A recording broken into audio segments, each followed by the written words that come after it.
Labor productivity is a key factor in assessing the level of economic development of a country. Rich people are proud of the high level of labor productivity at their enterprises, competing in luxury. This is understandable. Something else is unclear.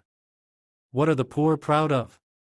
Increased work intensity and longer working hours also increase labor productivity, but not the well-being of workers.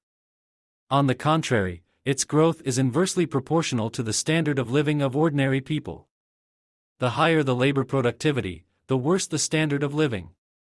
Let's see how these indicators correlate in developed countries. Before the 19th century, labor productivity grew by an average of 4% per year.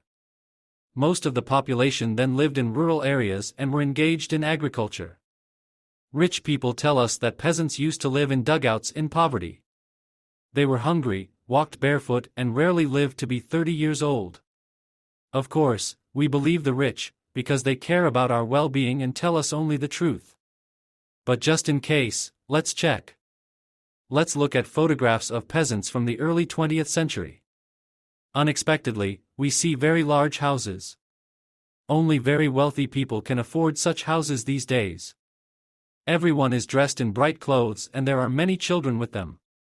And if we look into the basements of their houses, we will see many barrels with pickles, mushrooms, sauerkraut, baskets with dried berries and chicken eggs, clay pots with sour cream, butter, jam, smoked meat, dried herbs, onions, and garlic.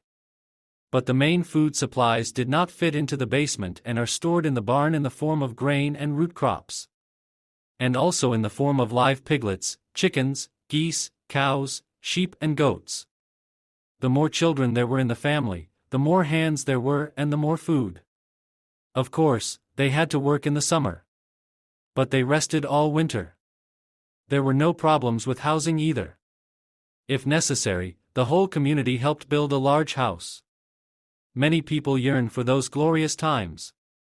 The Amish community in the United States and Canada numbers 350,000 people. For some reason, they do not try to increase their productivity and live the same way their ancestors did 200 years ago. They use manual labor, and the birth rate in the community is 5 times higher than the average birth rate in the United States. In the 19th century, the first industrial revolution took place, and labor productivity increased 10 times. People left the villages, and now they worked all year round to pay for their bed in an overcrowded basement in the city. Many began to suspect something was wrong, and in Europe people began to set fire to factories and break equipment. Industrial sabotage reached such a scale that it was punishable by death.